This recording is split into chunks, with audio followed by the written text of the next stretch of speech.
जिस घटना को आप देख रहे हैं वो आज से 6.5 करोड़ साल पहले इसी धरती पर हुई थी। लेकिन कितना अच्छा होता अगर हम पृथ्वी के इतिहास की सभी घटनाओं को अपनी आंखों से देख पाते। कितना अच्छा होता अगर हमारे पास एक टाइम मशीन होती जिसमें बैठकर हम पृथ्वी के इतिहास की सैर कर पाते। तो दोस्तों, आज हम जा रहे हैं हमारी पृथ्वी के इतिहास की सैर करने आज से 4.5 अरब साल पहले। तो चलिए चलते हैं हमारी टाइम मशीन में और देखते हैं पृथ्वी के पूरे 4 अरब साल के इतिहास को। 4.5 अरब साल पहले ये है वो जगह जहां आप अभी बैठे हो, लेकिन इस समय यहाँ पर कुछ भी नहीं था। यहाँ पर मौजूद है सिर्फ कंकड़, पत्थर, धूल और गैस का महासागर। हम सब इसी गैस, धूल और कंकड़ पत्थर से ही बने हैं। अंतरिक्ष में बसे इस मलबे से करोड़ों किलोमीटर दूर एक सितारे की मौत हो जाती है। मरते हुए ये सितारा अपने विस्फोट से इस कंकड़ पत्थर के समुद्र में हलचल पैदा कर देता है। इस वजह से ये गैस और धूल का बादल अपने केंद्र में संघनित होने लगता है और इस वजह से केंद्र में एक भयानक विस्फोट होता है। उसी के साथ हमारे सूर्य का जन्म होता है। इसी समय सूर्य के पास मौजूद कंकड़ पत्थर आपस में मिलते हैं और लाखों करोड़ों साल में धरती बनकर तैयार हो जाती है और इसके साथ बाकी प्लैनेट्स बुध, शुक्र, मंगल, जुपिटर, शनि और अरुण वरुण भी बनने लगते हैं। सूरज के पास वाले ग्रह रॉकी प्लैनेट्स बनते हैं और उससे दूर बनते हैं गैस जायंट्स। पृथ्वी अपनी शुरुआती अवस्था में लावा के समंदर से भरी है। इस समय पृथ्वी का टेम्परेचर 2000 डिग्री फ़ारेनहाइट है। इस समंदर में हमारी टाइम मशीन से एक पैर बाहर निकलते ही वो भाप बन जाएगा। और ये देखिए, आसमान में मंगल जितना बड़ा प्लैनेट पृथ्वी से टकराने आ रहा है। इस टक्कर से पृथ्वी का काफी सारा मलबा अंतरिक्ष में चला गया है और जिससे पृथ्वी के चारों ओर एक रिंग बन गई है। हजारों साल फास्ट फॉरवर्ड चलने पर हम देखते हैं कि ये टुकड़े आसपास में मिलकर हमारे चांद को बनाते हैं। इस समय हमारी पृथ्वी किसी नरक से कम नहीं है और इस नरक में इस वक्त एक दिन 4 घंटे का है। हमारी टाइम मशीन इस गर्मी को सहन नहीं कर पाएगी। समय में और आगे 10 करोड़ साल चलने पर हम पहुंच चुके हैं लेट हैवी बम्बार्डमेंट के युग में।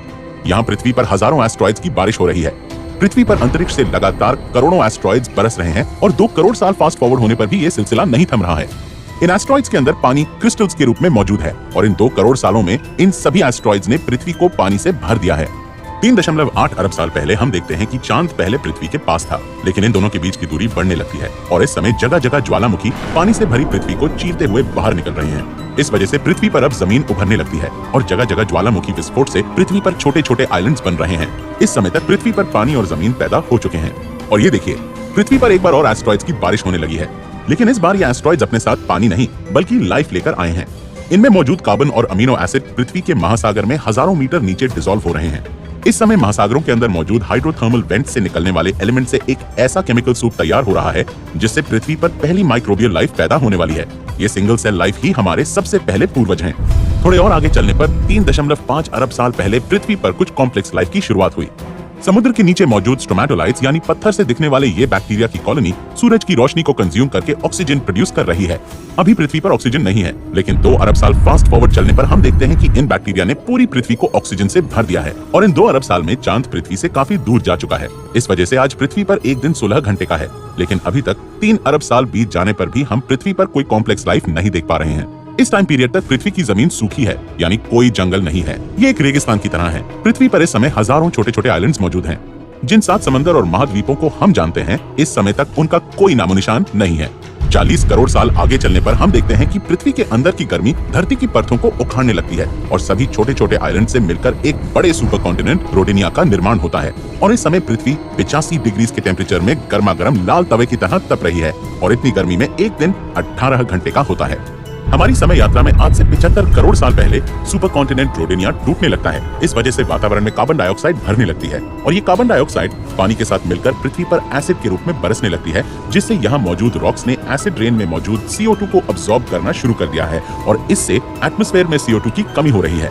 कार्बन डाइऑक्साइड या CO2 की इस भारी कमी के चलते पृथ्वी का टेम्परेचर काफी कम हो गया है और इस टेम्परेचर ड्रॉप के चलते अब पृथ्वी बर्फ की मोटी चादर में ढकने लगी है और अब आइस एज के महायुग की शुरुआत हो चुकी है। इस टाइम पृथ्वी पर मौजूद बर्फ सूरज की रोशनी को अब्सॉर्ब करने की बजाय उसे रिफ्लेक्ट कर रही है, जिससे टेम्परेचर और कम हो रहा है।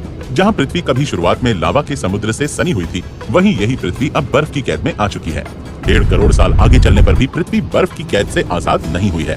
थोड़ी और आगे चलने पर हम देखते हैं कि पृथ्वी पर जगह जगह ज्वालामुखी फटने लगे हैं और ये ज्वालामुखी एटमॉस्फेयर में करोड़ों टन CO2 को रिलीज कर रहे हैं। पृथ्वी पर फिर CO2 बढ़ रही है। इस कारण से पृथ्वी का टेम्परेचर अब फिर से बढ़ रहा है और अब लाखों सालों के सफर में हम देख पा रहे हैं कि पृथ्वी बर्फ की कैद से आजाद हो रही है। इस समय तक बैक्टीरियल लाइफ किसी तरह सर्वाइव करती गई और 55 करोड़ साल पहले पृथ्वी के समुद्र तल पर लाइफ इवॉल्व होने लगी।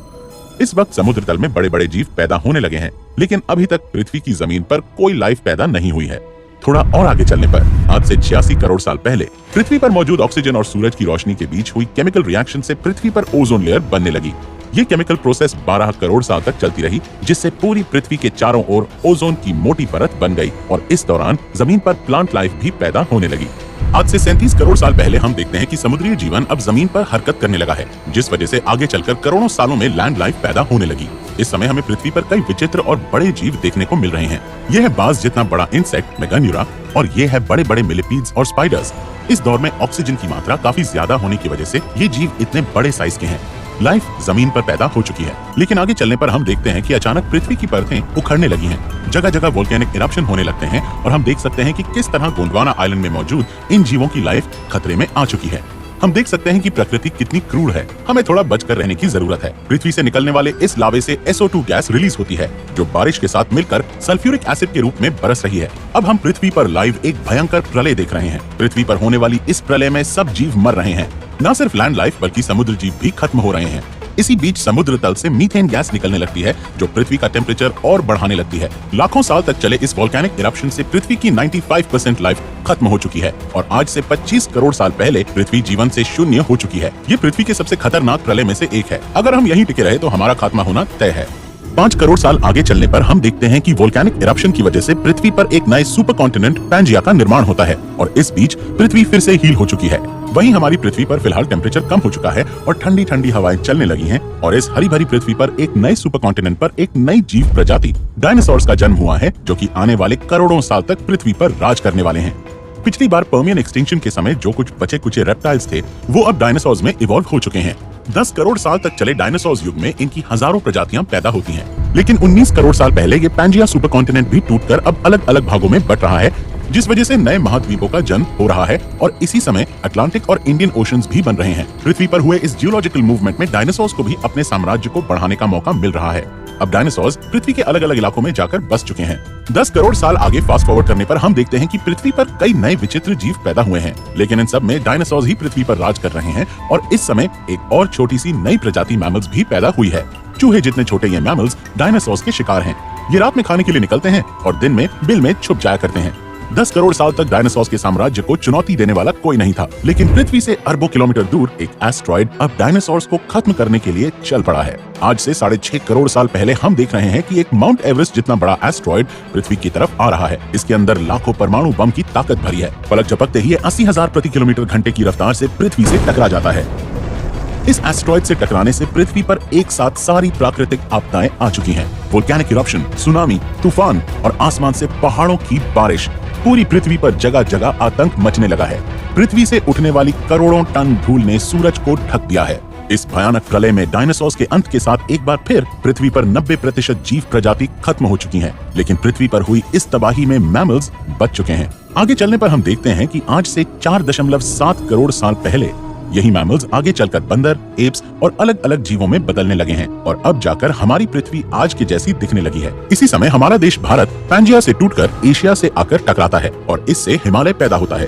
अब पृथ्वी पर पहाड़, नदियां, सागर सब कुछ बन चुका है और अब पृथ्वी तैयार है एक और नई जीव प्रजाति का स्वागत करने के लिए, यानी कि हम सब। आज से 40 लाख साल पहले पृथ्वी पर मैमल्स के एवोल्यूशन से एप्स पैदा हुए। इस समय टेक्टोनिक प्लेट्स की टक्कर से अफ्रीकन पहाड़ पैदा हो रहे हैं। ये पहाड़ समुद्र से आने वाली हवाओं को रोक रहे हैं। इस वजह से मॉइस्चर की कमी पड़ जाती है और टेम्परेचर भी बढ़ रहा है, जिससे यहाँ सूखा पड़ चुका है। सूखा पड़ने की वजह से इन एप्स को खाने की तलाश में दूर जाना पड़ रहा है। इसीलिए इन्होंने 2 पैरों पर चलना शुरू कर दिया है ताकि ये दूर तक देख सकें और खाने की तलाश कर सकें। फास्ट फॉरवर्ड आगे चलने पर हम देखते हैं कि इन्हीं एप्स ने इवॉल्व होकर आज से 15 लाख साल पहले इंसानों की पहली प्रजाति होमो हैबिलिस पैदा हुई। ये इंसानों के सबसे पहले पूर्वज हैं और अगले लाखों सालों में हम देखते हैं कि हमारी कई प्रजातियां पैदा हुई। वहीं आज से 3 लाख साल पहले इंसानों की सबसे उन्नत प्रजाति यानी होमो सेपियन यानी हम इंसानों का जन्म हो चुका है। हमारी कई प्रजातियां जैसे कि होमो इरेक्टस और होमो निएंडरथाल अब लुप्त होने लगी हैं और इन लाखों सालों में हम होमो सेपियंस लगातार सर्वाइव करते जाते हैं। समय में अगले 3 लाख सालों में हम देखते हैं कि हमारे दिमाग का भी एवोल्यूशन होने लगा है और हम मॉडर्न होमो सेपियन यानी इंसान के रूप में बदलने लगे हैं। धीरे धीरे हम इंसान और विकसित हो चुके हैं। हमने आग का प्रयोग करना सीखा, हथियार बनाए, शिकार किया, कपड़े पहनना सीखा और हमने भाषा का आविष्कार किया। अब हम नए नए धर्म और मान्यताओं को मानने लगे हैं और इस तरह 3 लाख सालों में क्रमिक विकास के चलते आज हम इंसान विज्ञान और टेक्नोलॉजी के युग में पहुंच चुके हैं। आज वर्तमान में हमारी पहुंच धरती से समंदर और समंदर से अंतरिक्ष तक पहुंच चुकी है और अब पृथ्वी पर एक नई प्रजाति राज कर रही है। प्रकृति ने हमें दिमाग दिया है। हमारे पास सिर्फ दो चुनाव हैं, इंसानी सभ्यता को पूरे ब्रह्मांड में बसाना या फिर डायनासोर्स की तरह एक्सटिंक्ट हो जाना। हम इंसानों का भविष्य क्या होगा ये हम नहीं जानते। आज हमने समय में अपने इतिहास की यात्रा की, लेकिन समय में हमारे भविष्य की यात्रा में क्या होगा? पृथ्वी लगातार बदलती रही है और बदलती रहेगी। ऐसे में ब्रह्मांड में हम इंसानों का भविष्य क्या है? समय के सफर में आगे और क्या क्या घटनाएं पृथ्वी को झेलनी पड़ सकती हैं?